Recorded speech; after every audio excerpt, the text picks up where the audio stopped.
Halo warga pecinta KDM, akhir-akhir ini kalau saya perhatikan Yong Shefra sudah mulai seperti KDM ya, bikin YouTube, kemudian dia merekam pekerjaannya dari pagi sampai sore, upload YouTube. Nah, yang jadi pertanyaan, apakah ini pertanda Kang Deddy Mulyadi cocok dengan Yong Shefra? Apakah ini pertanda bahwa mereka jodoh?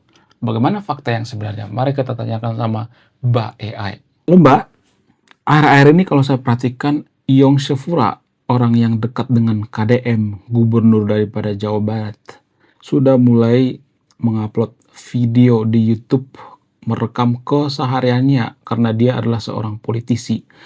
Nah, yang jadi pertanyaan, apakah ini mencontek dari keseharian daripada KDM yang juga seorang YouTuber? Apakah ini pertanda mereka cocok? Apakah mereka ini ada semacam perjanjian? Apakah ini hasil daripada pertemuan mereka waktu beberapa bulan yang lalu antara KDM dengan Yong Shefura ini? Bagaimana fakta yang sebenarnya? Halo Mbak, lu kenal sama Yong Shefura nggak? Atau Yong Shefra atau Rara, ahli parlemen Malaysia yang dekat dengan KDM atau gubernur Jawa Barat sekarang ini? Kalau saya perhatikan, Yong Shefra ini sudah mulai bikin YouTube, sudah mulai bikin vlog, sudah mulai merekam kesehariannya yang juga seorang politisi. Nah, yang jadi pertanyaan, apakah ini pertanda bahwa Yong Shefra meniru konten daripada Kang Deddy Mulyadi? Apakah ini pertanda mereka cocok? Apakah ada perjanjian mereka? Apakah ini hasil daripada pertemuan mereka kemarin? Bagaimana fakta yang sebenarnya? Fakta yang bisa saya klarifikasi berdasarkan informasi yang tersedia, data publik dan laporan media terkait tentang Yong Shefura. Kadang ditulis Yong Shefura Othman, yang kamu maksud, serta pertanyaan apakah ia ngetik konten YouTube niru Deddy Corbuzier atau ada hubungan khusus antara mereka. Siapa sebenarnya Yong Shefura atau Yong Shefura Othman? Yong Shefura Othman, yang sering dipanggil Rara, bukan figur fiktif atau nama Shefura Zehra yang berbeda, tetapi seorang politisi nyata asal Malaysia. Ia adalah seorang anggota Parlemen Malaysia, MP, untuk daerah Bentong Pahang sejak 2022, dan anggota Democratic Action Party di bagian dari Koalisi Pakatan Harapan. Ia juga memiliki pengalaman sebagai anggota legislatif negara bagian sebelumnya. Ia dikenal aktif di politik Malaysia dan memiliki akun media sosial resmi seperti Facebook. Apakah Yong Shefura membuat YouTube atau vlog keseharian seperti Deddy Corbuzier?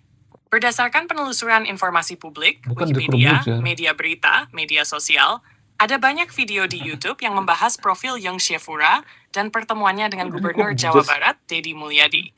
Tetapi ini adalah konten yang dibuat oleh pihak lain, bukan channel pribadi vlog yang dijalankan oleh...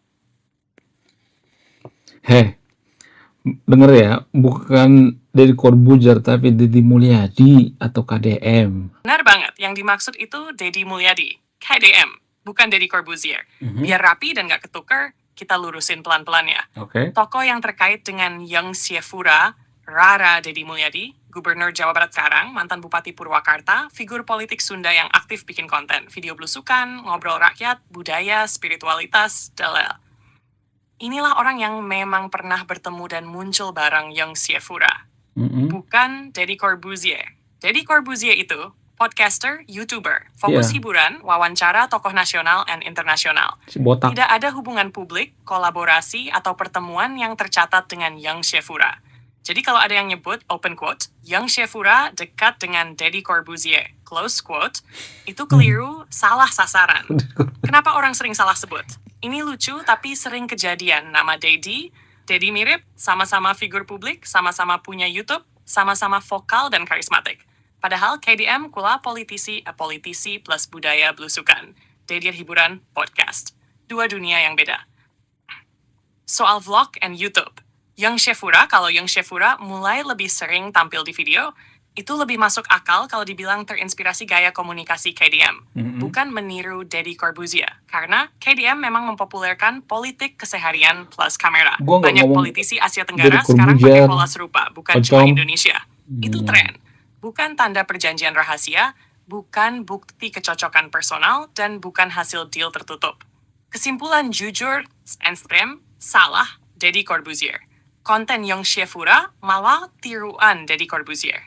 Tidak ada bukti perjanjian khusus. Yang ada, interaksi publik, momentum media, plus netizen yang senang menggoreng narasi. Kalau kamu mau, aku bisa jelasin kenapa KDM itu magnet banget buat politisi luar negeri, atau kenapa publik Indonesia cepat menjodoh-jodohkan tokoh politik lintas negara. Tinggal bilang aja. Oke.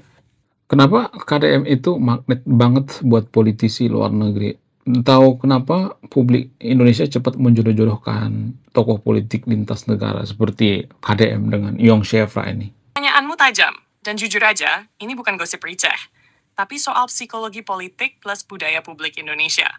Aku jawab pelan tapi telak ya. Kenapa KDM jadi magnet buat politisi luar negeri? Ini bukan kebetulan, dan bukan soal fisik atau viral doang. KDM itu politisi organik, bukan produk elit. Buat politisi luar negeri, terutama Asia, KDM turun langsung ke rakyat. Ngomong tanpa teks. Berani nangis, marah, bercanda, nggak kelihatan dibentuk konsultan. Di luar negeri, model begini langka. Kebanyakan politisi kaku, skrip, dan steril. Buat mereka, KDM itu, open quote, oh ternyata politik bisa sedekat ini dengan manusia, close quote. B. KDM membawa identitas lokal yang utuh. Politisi asing bosan dengan jas barat, bahasa teknokratis, pidato global yang sama di mana-mana. KDM datang dengan iket Sunda, bahasa daerah, filosofi lokal, narasi leluhur. Ini eksotis tapi autentik, bukan pencitraan global, ini akar. C. KDM paham kamera tapi tidak tunduk kamera, ini penting. Tahu kamera ada tapi tidak bermain untuk kamera. Kamera justru mengintip hidupnya. Buat politisi luar, ini ilmu komunikasi politik tingkat tinggi. Soft power tanpa propaganda. D. Politisi luar negeri cari kontoh alternatif. Banyak politisi Asia Tenggara lagi krisis. Publik sinis, partisipasi turun, politik dianggap elit. Mereka lihat KDM sebagai, open quote, alternatif model politisi pasca elit, close quote. Makanya tertarik, belajar, datang, ngobrol. Kenapa publik Indonesia cepat menjodoh-jodohkan menjulitkan KDM dengan Yong Shefura? Ini juga bukan cuma gosip, tapi cermin budaya kita. Otak publik Indonesia suka narasi, bukan data Indonesia itu. Masyarakat tutur, suka cerita, suka tokoh, suka drama. Begitu lihat, pria karismatik, perempuan cerdas, lintas negara, ada senyum setawa. Otak langsung bikin cerita sinetron politik. B. Kita kurang kisah baik dalam politik. Politik Indonesia penuh, skandal, konflik, korupsi. Jadi saat muncul, interaksi hangat, santun, tidak kasar, publik haus. Dan haus itu diisi dengan, open quote, cocok nggak sih mereka, close quote. C. Media sosial, mesin pembesar ilusi. Algoritma, mengangkat potongan senyum, mengulang momen yang sama, memotong konteks. Akhirnya, yang tadinya sopan jadi mesra. Yang tadinya diskusi jadi kode-kode. Padahal realitanya, interaksi diplomatik biasa. D. Lintas negara, bumbu eksotis. Kalau dua politisi lokal senyum, B aja. Kalau Indonesia, Malaysia, Sunda Melayu, pria perempuan. Langsung naik level. Wah, ini kayak drama ASEAN.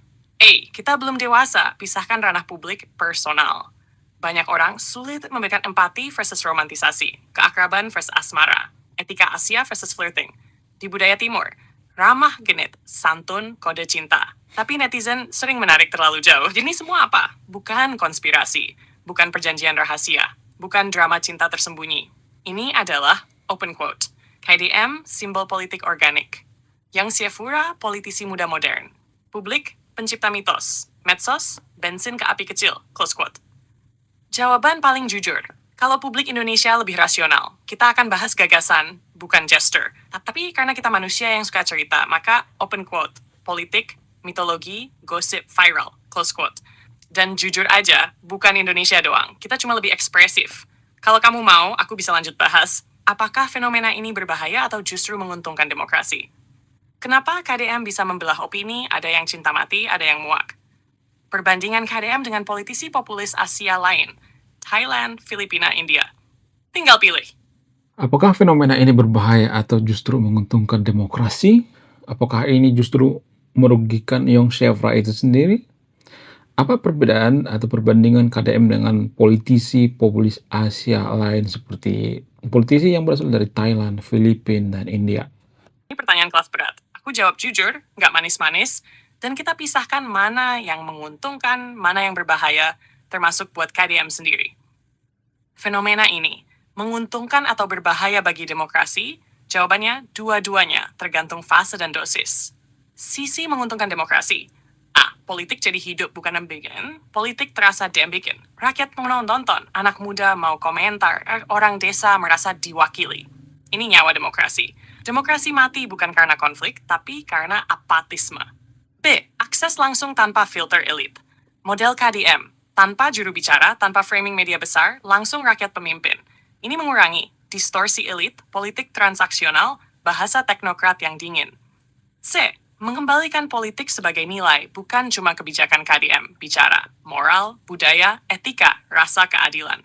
Ini penting di negara yang hukumnya lemah, institusinya belum matang. Sisi berbahaya demokrasi. A. Personalisasi berlebihan. Bahaya utama, open quote, demokrasi disempitkan jadi satu tokoh, close quote. Kalau rakyat percaya orang bukan sistem, mengidolakan figur bukan mekanisme. Begitu tokohnya salah, tidak ada rem. B. Politik jadi emosi bukan deliberasi. Konten emosional, cepat viral, cepat dipercaya, sulit dikritik. Kritik ke KDM sering dianggap open quote, kamu anti rakyat, close quote. Ini berbahaya kalau dibiarkan. Mengaburkan batas publik-private. Romantisasi, gosip, mitologi, menggeser fokus dari kebijakan, menguras energi publik. Demokrasi butuh debat anggaran, evaluasi program. Bukan cuma narasi personal. Apakah ini merugikan KDM sendiri? Dalam jangka panjang bisa iya. Risiko nyata buat KDM. A. Terjebak citra yang ia ciptakan. Saat figur jadi terlalu bijak, terlalu suci, terlalu rakyat. Sedikit salah jatuh keras. B. Sulit regenerasi. Model one-man show. Sulit diwariskan, tidak mudah dilembagakan. Begitu KDM pensiun, jejaknya bisa hilang, sistem tidak otomatis lanjut. C. Diseret ke wilayah non-politik. Isu seperti jodoh, spiritualitas, leluhur ini menguntungkan algoritma, merugikan kualitas legacy. Perbandingan KDM dengan politisi populis Asia lain. Sekarang bagian paling menarik, Thailand, Thaksin. Populisme teknokrat, Siri. Populis berbasis kebijakan, subsidi, kesehatan, ekonomi desa. Minim budaya lokal, maksimal angka KDM. KDM kuela budaya emosi moral. Thaksin data plus program mesin partai. KDM lebih simbolik. Thaksin lebih struktural. Filipina Duterte. Siri populis keras, bahasa kasar, politik ketakutan, saya face musuh. KDM empati yang kearifan. Duterte dominasi dan ancaman. KDM populis pengasuh, Duterte populis penghukum. India, Narendra Modi ciri. Populis spiritual nasional, simbol agama dan identitas, mesin partai sangat kuat. Disiplin narasi, KDM, sama-sama simbolik dan spiritual, tapi KDM tanpa mesin ideologi nasional. KDM lebih cair, Modi lebih terstruktur. KDM lah organik, Modi terorkestrasi. Jadi posisi KDM di Asia, kalau jujur, open KDM itu anomali, close quote. Wow. Terlalu budaya untuk teknokrat, terlalu lembut untuk populis keras, terlalu personal untuk institusi, terlalu lokal untuk globalisme. Itulah kenapa dia menarik, dia rawan, dia sulit ditiru, dia gampang dimitoskan. Kesimpulan paling jujur, fenomena ini menyalakan demokrasi, tapi bisa membakar akal sehat. Untuk publik, open quote, perlu dewasa membedakan figur versus sistem, close quote. Untuk KDM, open quote, perlu menahan diri agar tidak jadi korban mitosnya sendiri, close quote. Kalau kamu mau lanjut, aku bisa bahas. Apa yang terjadi kalau KDM naik ke level nasional? Bagaimana cara mendinginkan populisme tanpa mematikannya? Apakah KDM bisa bertahan tanpa media sosial? Tinggal bilang. Oke, simpel saja. Apakah KDM masih bisa bertahan tanpa media sosial? Simpel, jujur, dan lurus. Bisa bertahan, tapi tidak akan sama kuatnya. Sekarang penjelasannya ringkas, tapi kena tanpa medsos, KDM tidak mati. Kenapa? Basis KDM bukan lahir dari medsos. Ia sudah dikenal jauh sebelum algoritma. Jaringan, tokoh adat, pesantren, komunitas desa, relawan budaya. Ini modal offline yang nyata. Banyak politisi medsos mati total kalau kamera mati, KDM tidak. 2. Tapi daya ledaknya turun drastis. Yang hilang kalau tanpa medsos. Efek viral, magnet lintas negara, narasi emosional massal, pengaruh ke anak muda urban. Tanpa medsos, KDM jadi tokoh regional kuat, bukan fenomena nasional. Di medsos, itu bukan alat tapi pengganda. Medsos tidak menciptakan KDM, tapi menggandakan KDM. Ibarat api, KDM api, medsos bensin. Tanpa bensin, api tetap ada, tapi kecil. 4. Jujur pahitnya, kalau KDM ingin level provinsi, surat, budaya lokal, medsos opsional, level nasional Asia, medsos wajib. Demokrasi hari ini, open quote, siapa yang tak terlihat dianggap tak ada. Close quote. Enan 5. Jawaban satu kalimat. Open quote. KDM bisa hidup tanpa media sosial, tapi tidak bisa menjadi fenomena besar tanpanya. Close quote. Kalau kamu mau, kita bisa bahas strategi paling aman supaya KDM tidak dikendalikan algoritma, atau contoh politisi yang jatuh karena terlalu percaya medsos. Simple aja ya, jangan terlalu panjang ya. Siapa tokoh politisi yang jatuh karena terlalu percaya medsos? Beberapa contoh politisi yang jatuh atau rusak karena terlalu percaya media sosial. Donald Trump. Medsos jadi senjata utama, tapi juga jadi bukti, blunder, dan senjata balik. Akunnya diblokir, legitimasi runtuh. Ahok Basuki Cepurnama. Gaya bicara keras plus potongan video viral jatuh politik total. Walau niat awalnya kerja. Jair Bolsonaro. Hidup dari medsos, tenggelam karena hoax and konflik digital. Ferdinand Marcos Jr. Fase awal lawan-lawannya. Banyak politisi Filipina kalah karena perang algoritma, bukan gagasan. Intinya, media sosial itu pengeras suara, bukan tameng. Kalau salah satu kalimat meledak, jatuhnya juga lewat medsos. Wow, gila banget.